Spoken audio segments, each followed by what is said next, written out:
BC News. Seu resultado é nossa marca. É um prazer, uma alegria imensa receber aqui, a partir de agora, a Carol Borges.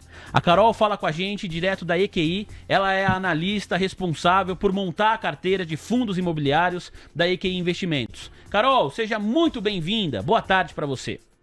Boa tarde, Vinícius. É sempre muito bom estar aqui, sempre muito bom conversar com você sobre os fundos imobiliários, né? Um assunto aí que ao longo dos últimos meses chamou atenção aí por motivos talvez não os melhores motivos, mas a gente está aqui para esclarecer tudo. Então, obrigado aí pelo convite. Eu que agradeço a sua disponibilidade de agenda, o Lucas, todo o time aí da assessoria de imprensa que nos ajuda muito. Carol, como que você está vendo justamente essa classe de ativos que você é especialista? O mês de janeiro para o IFIX foi longe de ser um mês positivo. Quais são os principais temores do mercado e dos investidores de fundos imobiliários, Carol? É verdade, né? O mês de janeiro não foi um dos melhores, e se a gente pegar ali os últimos meses, né? Na verdade, foram 5 meses seguidos de queda. Então, desde o ano passado, o IFIX registrou aí 5 meses consecutivos de queda, acumulou uma queda ali em torno de 11% nesses últimos meses. E o que tem acontecido, né? Porque esse pessimismo para o mercado de fundos imobiliários? A gente tem o primeiro motivo, que é o motivo macroeconômico. Então, enquanto a gente não tiver uma sinalização de que a curva de juros vai ceder, de que a gente vai ter um alívio ali nos juros futuros, a gente vai continuar nesse momento mais complicado, com os preços bastante pressionados. A gente viu que primeiro os fundos de tijolo caíram, né, nesse reflexo mais imediato ali da abertura da curva de juros.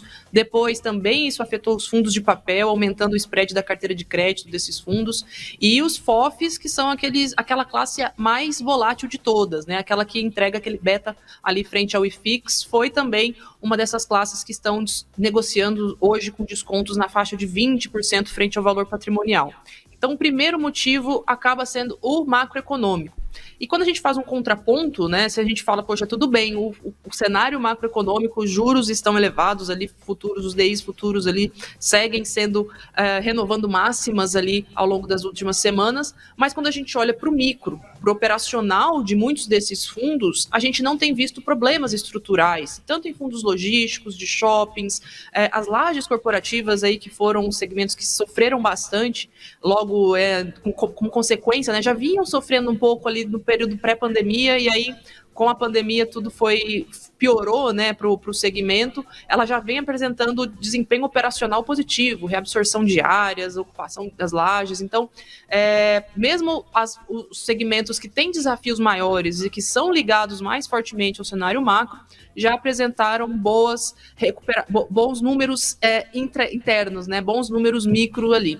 Então, esse é o primeiro fator. E aí, o segundo fator, que aí apareceu mais ali no período de janeiro, foi aquela possibilidade de os fundos, tanto os fundos imobiliários quanto os fiagros e outros fundos ali fechados, se tornarem contribuintes do IVA, né, ali do imposto que está sendo criado ali a partir da unificação dos outros impostos na reforma tributária.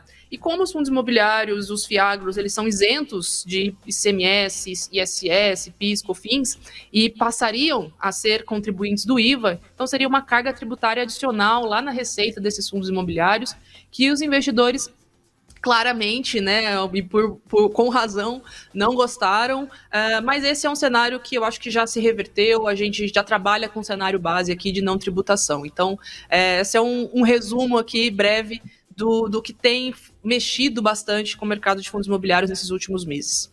Ô Carol, e esses pontos de interrogação que você colocou aqui, essas dúvidas que param, né, a respeito dessa classe de ativos, elas têm uma data, elas têm uma condição que precisa acontecer para essas dúvidas se dissiparem? Ou a tendência, a gente ainda não tem num horizonte de tempo, falar assim, não, Vini, a gente vai conseguir ter respostas para essas dúvidas em tal mês, em tal período do ano. Como que está essa situação? Há uma previsibilidade em relação às respostas para essas dúvidas, Carol? Olha, Vinícius, a gente trabalha aí com um cenário para esse primeiro semestre de 2025 ainda bastante nebuloso, tá? Esperamos que lá na frente, talvez no segundo semestre, quando a gente se começarmos a ver um arrefecimento da inflação, se começarmos a ver uma queda nessa curva de juros, aí sim a gente pode talvez mudar o cenário e aí começarmos a ver com mais otimismo, um otimismo que seja duradouro, né? Porque eventualmente a gente vê algumas bolhas ali, bolhas no sentido de alguns bolsões, né, de respiro. Então, poxa, o fundo imobiliário vai passar a ser contribuinte do IVA. Ah, não, agora não vai, a gente está vendo ali movimentações no Congresso, movimentações em bancadas importantes ali do Congresso para derrubarem esse veto. Então, esses bolsões, eles vão acontecer, vai ser um mercado bastante volátil nesse primeiro semestre, a gente não espera outra coisa a não ser isso, mas conforme nós formos vendo o andamento da política fiscal do país, do andamento macroeconômico aqui, encaminhamento de inflação, o dólar cedeu um pouco agora, que a gente ainda acha que vai passar algum desse pico aí do dólar, ainda deve ser refletido em uma inflação ali na frente, como mostra até as expectativas de Boletim Focus. Então, esse primeiro semestre ainda é nebuloso, mas esperamos que ali no segundo semestre a gente já tenha alguma visão um pouquinho mais certeira, digamos assim, ou que pelo menos a volatilidade diminua. E aquilo que eu falei no começo, né, na primeira parte aqui da pergunta, né, na primeira pergunta, o micro estando bom e a gente não vendo tantos gatilhos para que haja um arrefecimento da demanda por esses imóveis, pode ser sim, essa é uma excelente janela, inclusive o que eu comento aí no relatório que vocês estão mostrando aí na tela.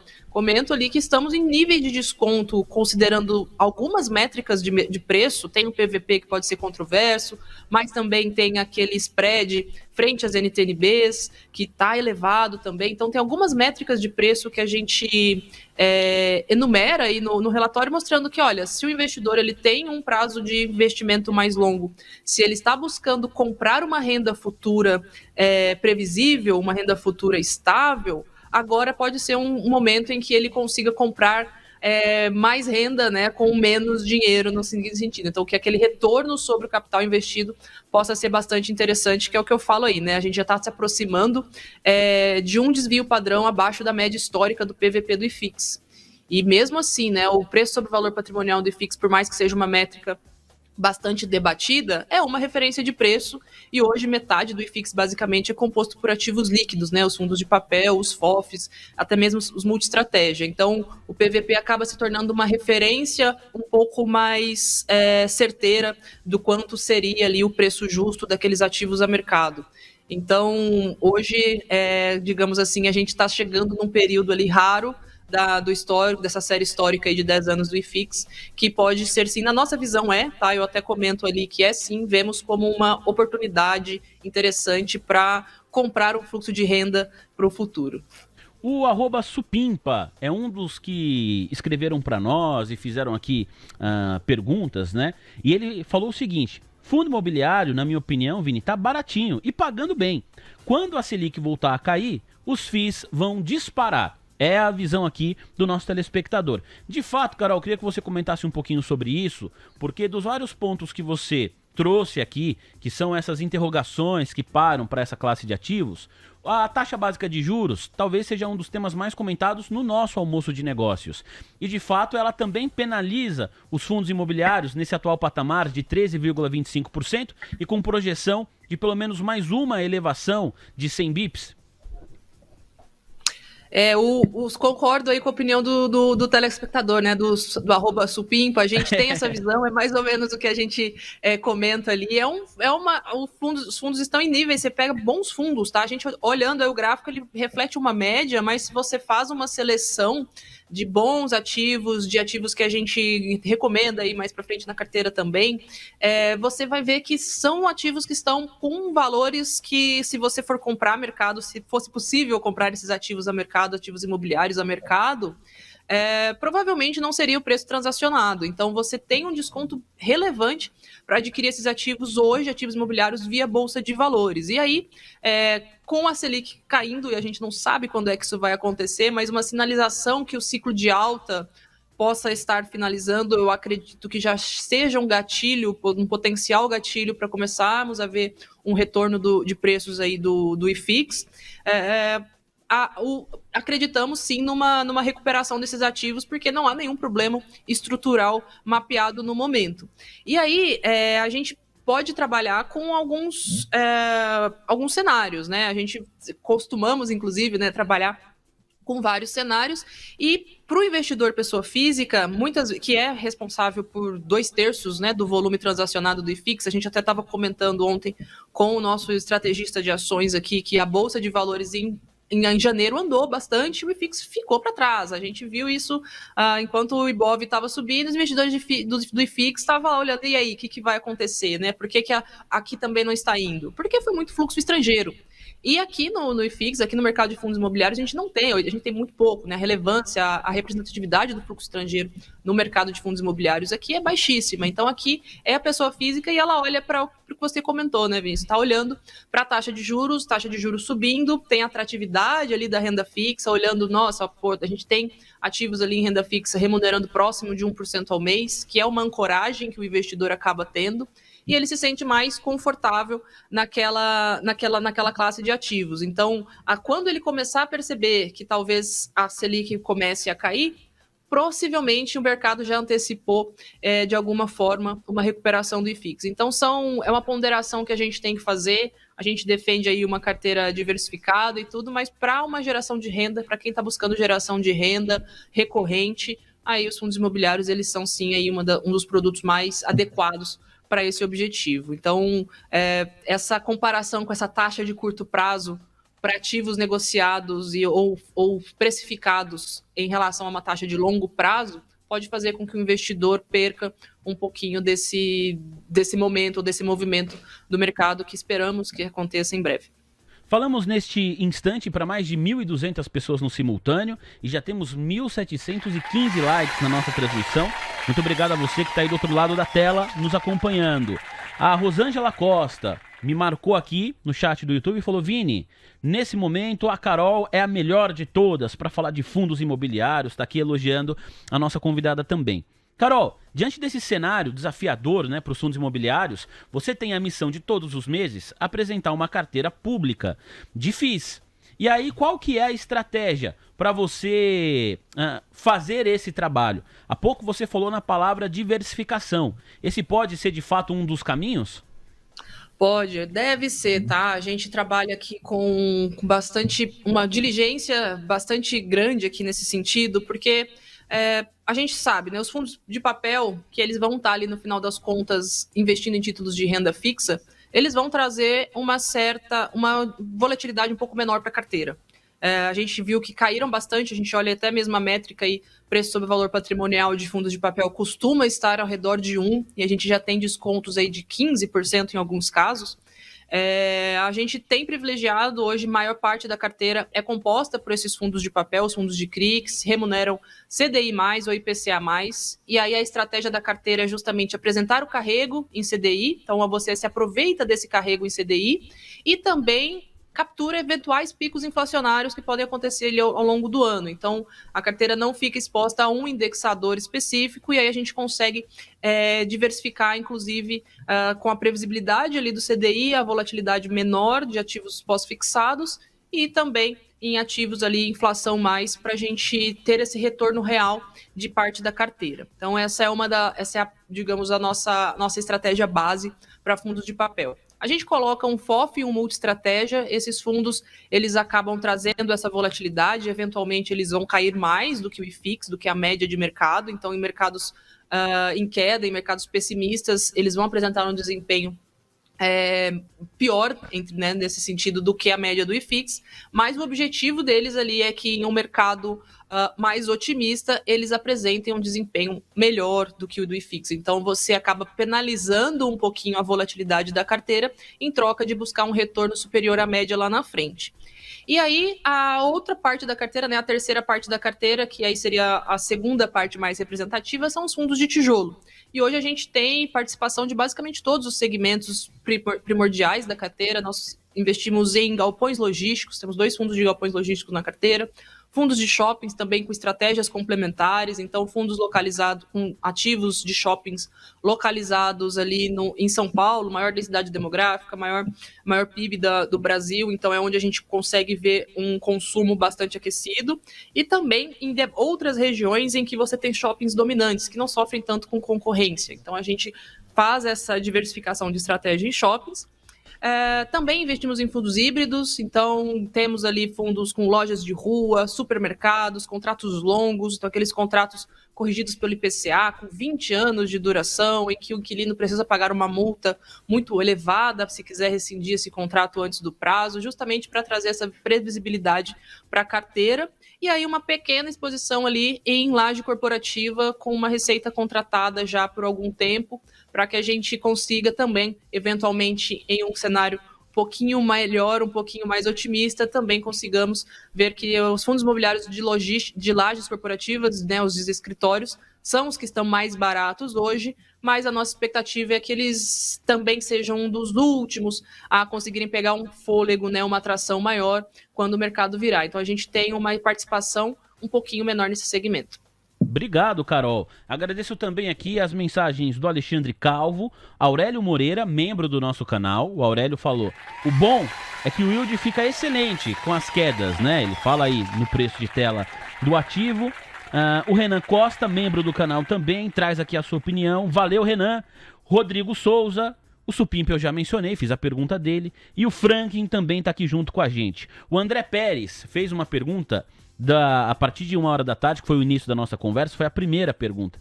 E tem uma pergunta do Matheus, que ele escreveu mais cedo. Ô Matheus, se você estiver na nossa audiência, eu me esqueci da pergunta do Matheus. Aí você escreve aqui pra gente de novo que eu vou fazer sua pergunta. Eu falei, a Carol vai participar com a gente. Deu 12h, ele, pergunta isso daqui. E aí o YouTube, ele estopa, né? Tem muita mensagem, eu não consigo voltar lá no começo do programa. Se você puder, escreva de novo pra nós. A do André eu vou fazer daqui a pouco. Primeiro, o nosso WhatsApp, tem um telespectador esperando pra falar de fundo imobiliário desde segunda-feira que ele mandou pra cá. Qual é o ativo? Sandra Laceda. O Jailson, DDD 49, perguntou sobre TGAR11. Você acompanha, Carol? A gente acompanha com um pouquinho mais de distanciamento aqui, né? O TGAR11 ali, o TG Ativo Real, é um fundo de desenvolvimento imobiliário. A gente acompanha com um pouquinho mais de distanciamento, justamente por ele estar em um segmento que, como eu mencionei, a gente nem tem nenhum fundo que tem essa característica na carteira agora, porque na nossa visão, hoje ele está exposto aos riscos de incorporação imobiliária, ao risco de custo de obra, há uma Selic elevada, ela acaba pressionando bastante esse segmento. A gente tem visto ali a mão de obra da construção civil, a inflação da mão de obra da construção civil subindo bastante. Então é um fundo que ele está entregando um yield muito bom, a gente vai ver hoje na faixa de 1,3%, 1,4% ao mês. Isso chama bastante a atenção do investidor, mas a gente tem sempre que ligar um alerta, não tem nenhum problema no fundo, tá? É só questão de estratégia, porque ele se assemelha muito mais a uma incorporadora nesse sentido do que a um fundo imobiliário que vai explorar imóveis prontos, imóveis acabados. Então são estratégias diferentes que aí pode fazer sentido na carteira do André, se não me engano, e desculpa se eu confundi o nome, mas pode fazer sentido numa carteira que ela já tem alguns ativos já performados, alguns ativos já bem diversificados, que já tem essa exploração acontecendo, e você adiciona um risco ali, na verdade, na carteira de incorporação imobiliária e vai potencializar o yield, né? O yield médio da carteira vai subir e aí você consegue manter esse equilíbrio. Hoje aqui, para o perfil da nossa carteira recomendada, a gente não possui exposição a esse tipo de ativo. Obrigado, Carol. O Jailson ou Jailson? Jailson que fez a pergunta de TGAR11. O André, ele quer saber se Urca Prime Renda, o RPR11, é cilada, Carol? É uma boa? É o pedido do nosso André no YouTube. O RPR11, Carol. Agora sim, o André. Agora eu falei do André antes. André, o RPR, ele foi um dos fundos, ele chamou atenção, se não me engano, aí foi uma das maiores quedas de janeiro, uma das 5 com certeza, então apresentou um desempenho aí mais, a gente consegue ver no gráfico, um desempenho bastante baixo, né? Foi existou uma queda muito elevada ali ao longo de janeiro. Ele é um fundo high yield, né? Então é um fundo de papel high yield, aqueles fundos que tomam muito risco de crédito. E hoje a gente sabe, né? Os riscos de crédito, quando a gente olha para empresas já com uma classificação de crédito melhor, a gente já está olhando aí em um CDI mais 1, essa dívida já custa quase 15% ao ano. Uma empresa que vai captar CDI mais um, ela tem uma classificação de crédito mais elevada. Quando a gente vai para os high yield, que são empresas que aí você não necessariamente que tem algum problema financeiro, mas talvez você precise estruturar aquela dívida com outro tipo de garantia, com um outro tipo de estruturação mesmo, que vai trazer uma segurança talvez menor para o credor, que no caso ali vai ser o fundo imobiliário, os cotistas indiretamente. Hoje você busca ali um CDI mais 3, 4, 5, isso já se aproxima 20% ao ano. E hoje, quando a gente olha para frente, né, como será que essas empresas, como será que esses projetos vão conseguir arcar com uma despesa financeira nessa magnitude, isso é traduzido em um risco adicional que o mercado precifica, exigindo às vezes até mais do que isso. Então, a gente não vê que esse balanço risco-retorno vale a pena em um momento que a gente tem Selic aí com expectativa, nossa EQI Asset aqui tem a expectativa de Selic terminal a 16%. Então, quando a gente olha risco-retorno para esses ativos high yield, a gente prefere ficar de fora e a gente expõe a carteira ali, conseguimos 1,1%, 1,2% ao mês em fundos de papel com muito menos risco. Então, a nossa recomendação aqui é de ficar de fora de ativos de risco tão elevado assim. Mais 5 minutinhos com a nossa Carol Borges, na sequência Moisés Beida, mestre Beida que já está conectado. E vamos fazer mais 3 perguntas aqui para Carol. E aí não tem jeito. Vou priorizar quem é membro do canal do TC, que assina aqui o TC. O Renan Costa é membro do nosso canal e ele fala sobre HTMX. Esse é um fundo de tijolo, né, Carol?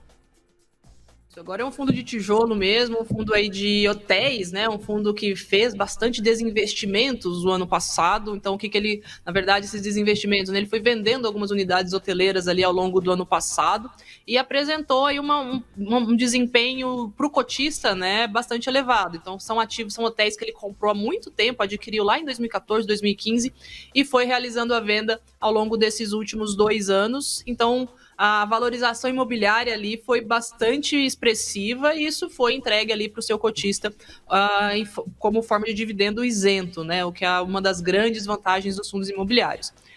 Só que também é um fundo que tem essa dinâmica de reciclar esses imóveis. Então, a ideia, na verdade, na concepção do fundo era que ele fosse um fundo de prazo determinado, então que ele fosse finalizar, comprasse essas unidades, vendesse lá na frente e fechasse.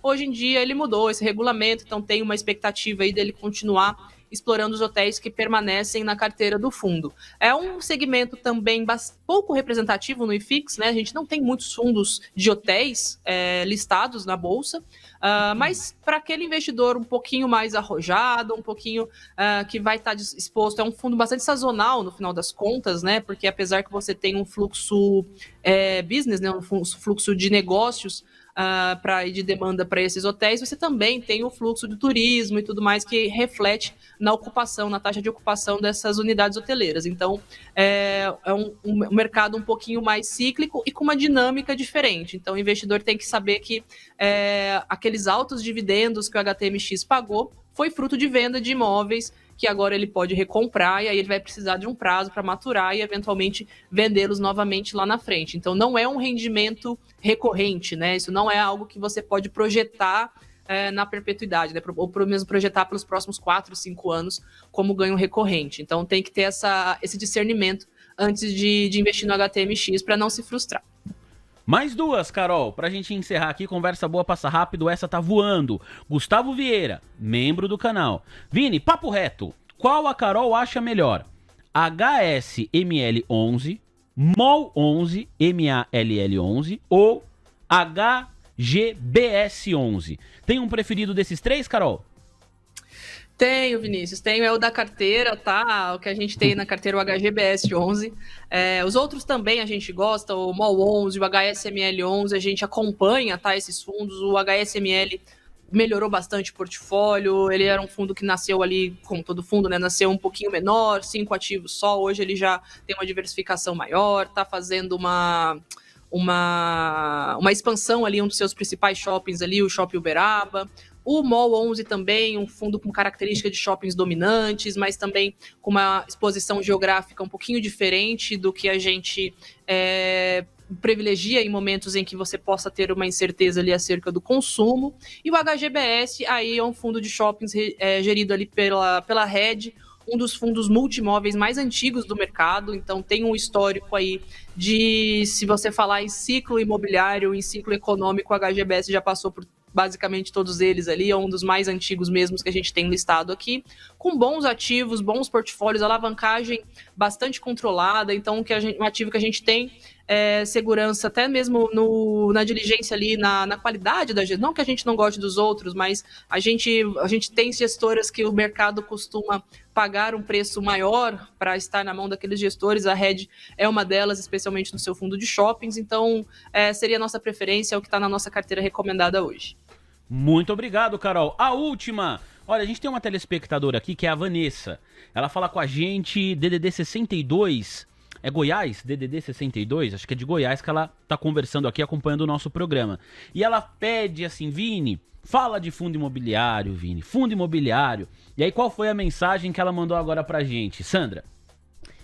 Ela fala assim, finalmente vocês falando de fundo imobiliário, Vini. Vê se ela consegue falar sobre CVBI 11. E ela ainda fala assim, tem outra pergunta. Como que é? Será que existe alguma classe dentro dos fundos imobiliários que vai sofrer mais com a possível taxação?